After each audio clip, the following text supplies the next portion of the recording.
Hello friends, welcome to our YouTube channel. अगर आपने अभी तक चैनल को सब्सक्राइब नहीं किया है तो इसे सब्सक्राइब कर ले और बेल आइकन प्रेस कर दे ताकि आपको हमारे वीडियोस की अपडेट मिलती रहे। तो चलिए शुरू करते हैं इसी के साथ आज का अपना वीडियो। तो हमारा वीडियो है जीएस टेस्ट पेपर 129 और आज का हमारा पहला क्वेश्चन है, with reference to the spread of tantrism in 6th century AD consider the following statements. पहला है, it led great stress on magic rituals, यानी तांत्रिज्म ज़्यादातर मैजिक रिचुअल्स पे जुड़े हुए थे। सेकंड है, it intend to satisfy the materialistic desire of people, यानी कि जो मटेरियलिस्टिक डिज़ायर था, लोगों की इच्छाएं थी कुछ पाने की, उसको पूरा करती थी। थर्ड है, it admitted women and Shudras into its rank, और थर्ड ये कि जो तांत्रिज्म था इसमें महिलाएं थी और शूद्रास थी, इनको काफ़ी ज़्यादा मतलब रखा जाता था रैंक्स वगैरह पे।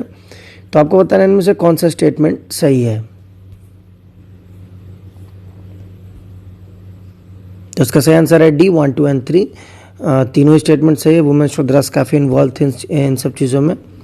तो चलिए बढ़ते हैं एक साथ अपने अगले क्वेश्चन की तरफ। क्वेश्चन नंबर 2,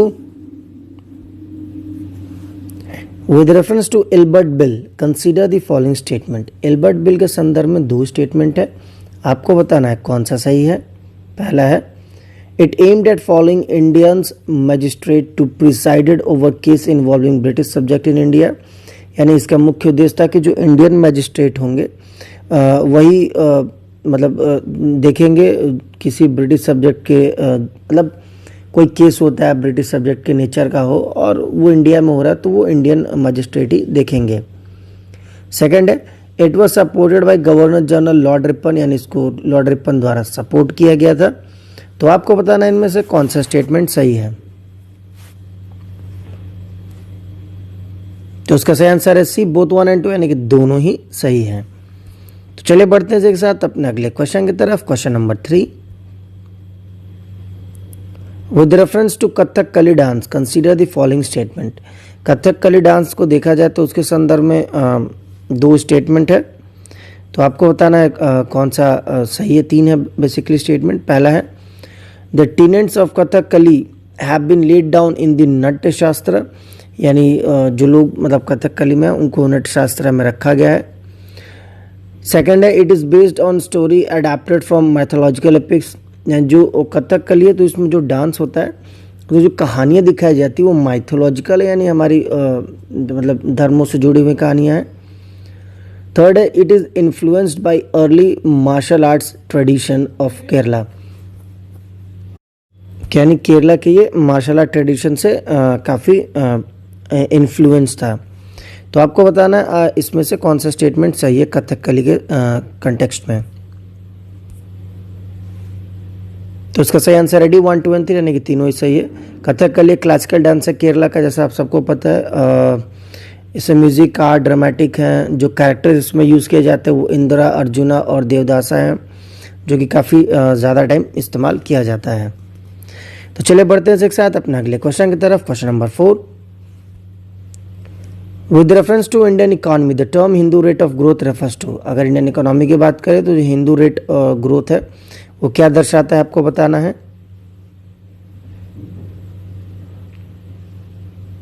तो इसका सही आंसर है C, the low annual growth rate of the planned economy of India before the liberalization of 1991। तो जो हिंदू रेट ऑफ ग्रोथ है वो ये दिखाता है कि जो 1991 से पहले हमारी पॉलिसीज चल रही थी उसमें ग्रोथ क्या था, मतलब लो एनुअल ग्रोथ रेट कितना था, ये चीज़ बताता है। तो चलिए बढ़ते हैं एक साथ अपना अगले क्वेश्चन की तरफ। क्वेश्चन नंबर 5,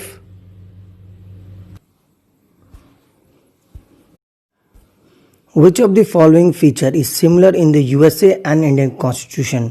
तो यूएसए के और इंडियन कॉन्स्टिट्यूशन के में कौन से फीचर सिमिलर है, आपको बताना है। तो इसका सही आंसर है ए, इंडिपेंडेंट जुडिशरी। जैसे कि आप सबको पता है कि कहा जाता है कि इंडियन कॉन्स्टिट्यूशन को एक बोरो ऑफ बैग बोलते हैं, बोरो बैग का, क्योंकि इंडिया में मोस्ट ऑफ द फीचर्स किसी ना किसी कंट्री से ली गई हैं। तो उसी तरह जो इंडिपेंडेंट जुडिशरी है ये भी अमेरिका से लिया गया, इसलिए सिमिलर है। Independent judiciary allow the court to play a central role in securing that there is no misuse of power of the legislature and executive इसको इंडिपेंडेंट इसलिए रखा गया है ताकि जो लेजिस्लेटिव है और हमारा एग्जीक्यूटिव है वो अपनी पावर का, अपनी शक्तियों का गलत इस्तेमाल ना कर सके। It also protects the fundamental rights of citizen because anyone can approach the court if they believe that their rights have been violated. Independent judiciary is the same in the both countries, rest all are different. तो कहने का मतलब है कि ये सिर्फ legislative और executive के पावर को ही नहीं चेक करता है, बल्कि इंडिविजुअल, प्रत्येक नागरिक का जो मूल अधिकार है उसको भी बचाने में मदद करता है। अगर किसी का मूल अधिकार अगर वायलेट होता है, उल्लंघन होता है, तो सीधे सुप्रीम कोर्ट का दरवाज़ा खटखटा सकता है। और इसके अलावा बाकी कोई फीचर सेम नहीं है अमेरिका में और इंडियन कॉन्स्टिट्यूशन में। तो चलिए बढ़ते हैं इसी के साथ अपने अगले क्वेश्चन की तरफ। Question number 6, consider the following statement regarding the directive principles of state policy. तो डीपीएसपी के संदर्भ में 2 स्टेटमेंट है, आपको बताना है कौन सा सही है। The principles spell out to the socio economic democracy in the country.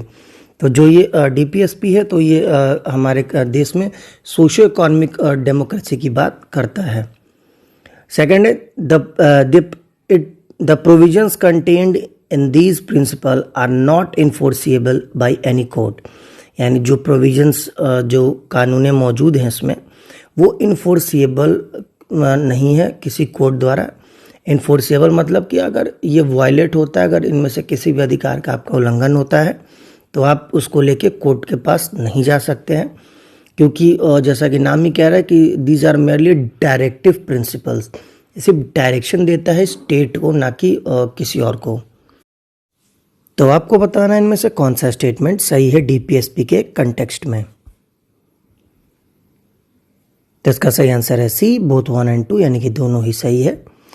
Fundamental right की तरह DPSP non justiciable in nature है। सॉरी, जैसा फंडामेंटल राइट में, चूंकि फंडामेंटल राइट जस्टिसिएबल है, पिछले हमने क्वेश्चन में देखा कि अगर वॉयलेशन होता है तो आप कोर्ट जा सकते हैं, लेकिन डीपीएसपी में ऐसा बिल्कुल नहीं है, इसलिए इसको नॉट इन्फोर्सिएबल बाय कोर्ट बोलते हैं। तो चलिए बढ़ते हैं एक साथ अपने अगले क्वेश्चन की तरफ। Question number 7, what is the correct sequence of the occurrence of following cities as one proceed from north to south. तो 4 सिटीज़ के नाम दे रखे हैं।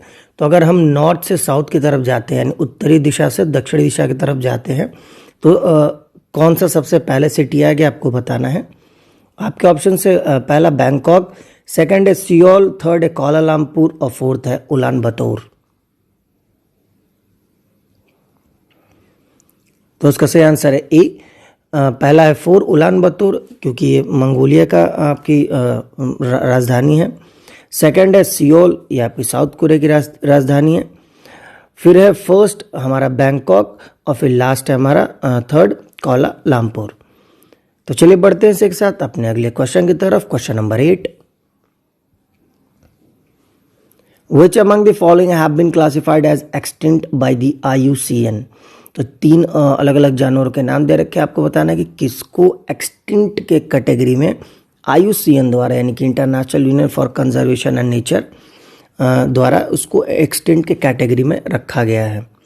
तो आपके ऑप्शन है पहला है डोडो, सेकंड है क्वेगा, थर्ड है बाली टाइगर। तो उसका सही आंसर है डी 1, 2 और 3, यानी कि तीनों को ही एक्सटिंक्ट कैटेगरी में रखा गया। एक्सटिंक्ट का मतलब विलुप्त। तो जो IUCN का जो रेड लिस्ट है उसमें लगभग 784 स्पीसीज को पिछले 500 साल में रखा गया है। तो चलिए बढ़ते हैं के साथ अपने अगले क्वेश्चन की तरफ। Question number 9, in the latter half of 19th century, British Committee of the Indian National Congress was set up in London, which published a weekly India with objective to। तो अगर देखा जाए कि जो बाद का 19वीं शताब्दी का हिस्सा था, यानी 1850 के बाद, तो उसमें एक ब्रिटिश कमेटी की जो एक इंडियन नेशनल कांग्रेस थी, तो उसने एक लंदन में एक वीकली, यानी कि न्यूज़पेपर कह सकते हैं, या सॉरी मैगजीन, वीकली तो मैगजीन ही आता है, तो एक मैगजीन शुरू किया था, इसका नाम था इंडिया। तो उसका मुख्य उद्देश्य क्या था आपको बताना है।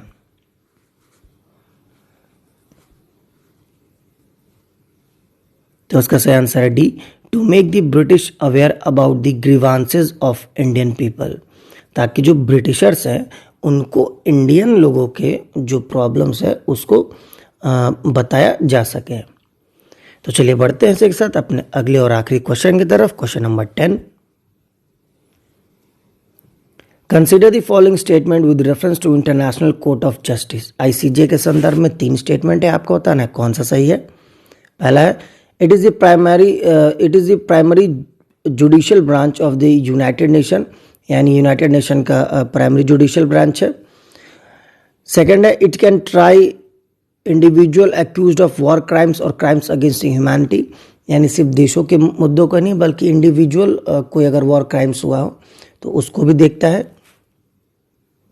थर्ड है इट इज कंपोज्ड ऑफ 15 जजेस and all must belong to different नेशनलाइट्स।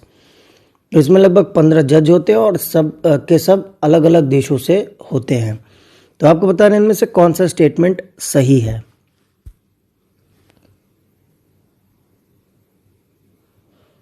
तो उसका सही आंसर है ए 1 and 3 ओनली, सेकंड वाला गलत है। आईसीजे वॉज इस्टेब्लिश इन 1945, इसको 1945 में बनाया गया था। इसकी जो जुडिशियल ब्रांच है मतलब मेन है वो हेग में है, नीदरलैंड। सेकंड है the ICJ is composed of 15 जजेस इलेक्टेड टू 9 ईयर, लगभग 15 जज को इलेक्ट किया जाता है, वो 9 साल तक के जज बने रहते हैं। लास्ट है नो 2 जजेस can be of the same nationality, यानी कोई 2 जज किसी एक ही देश के नहीं हो सकते, यानी एक देश के 2 जज, बेसिकली कहने का मतलब कि एक देश के 2 जज नहीं हो सकते हैं। तो फ्रेंड्स इसी के साथ आज का हमारा वीडियो समाप्त होता है। जाने से पहले हम आपको हमारा लास्ट वीडियो यानी जीएस टेस्ट पेपर 128 का जो क्वेश्चन ऑफ द डे था उसका आंसर बता देते हैं। तो क्वेश्चन ऑफ द डे था operation greens commonly seen in news is. Operation green ने काफ़ी चर्चाओं में था, तो किसी से जुड़ा हुआ था आपको बताना था। तो उसका सही आंसर है C, a scheme launched by the government for boost production and processing of tomato, onion and potato, यानी जो टॉप्स बेसिकली बोलते हैं टोमेटो, ऑनियन, पोटैटो को, तो उसके प्रोडक्शन और प्रोसेसिंग को के से जुड़े एक स्कीम है ऑपरेशन ग्रीन। काफ़ी इस समय प्राइस वाइस बढ़ता रहता है टोमेटो, ऑनियन का, तो इस वजह से उसको कंट्रोल करने के लिए, ताकि उसका स्टॉकिंग ना हो सके, जो जमाखोरी बोलते हैं जिसको हिंदी में, उस तरह से ना हो सके, इसलिए यह ऑपरेशन शुरू किया गया था। तो चलिए इसे एक साथ जाने से पहले आज का यानी जीएस टेस्ट पेपर 129 का आपको क्वेश्चन ऑफ द डे बता देते हैं। तो आज का हमारा क्वेश्चन ऑफ द डे है recently a team of IIT Madras researchers developed Bharati which is. हाल ही में आईआईटी मद्रास के जो रिसर्चर्स हैं ना उन्होंने एक भारती करके डेवलप किया है। तो क्या चीज़ है वो आपको बताना है। आपके ऑप्शन है A a research unit to be station in the North Pole, यानी कि कोई रिसर्च यूनिट है जो कि उत्तरी जो ध्रुव है हमारी वहाँ बनाई गई हो। सेकंड है the first robot in India which can teach, तो पहला एक रोबोट जो कि पढ़ा सकता है। थर्ड है a unified script for 9 Indian languages, यानी कि एक यूनिफाइड स्क्रिप्ट हो इसमें टोटल 9 लैंग्वेजेस हों भारतीय। और डी है a micro satellite for weather forecasting, एक माइक्रो सैटेलाइट बनाया गया हो ताकि हम मौसम विभाग से बेसिकली मौसम से जुड़ी जानकारियाँ प्राप्त कर सकें। तो फ्रेंड्स इसके साथ आज का हमारा वीडियो समाप्त होता है। जाने से पहले अगर आपको हमारा वीडियो अच्छा लगा हो तो इसे लाइक करें, शेयर करें और हमारे चैनल को जरूर सब्सक्राइब करें। साथ ही आप हमें नीचे कमेंट बॉक्स में हमारे क्वेश्चन ऑफ द डे का आंसर ज़रूर दें। तब तक के लिए thank you for watching and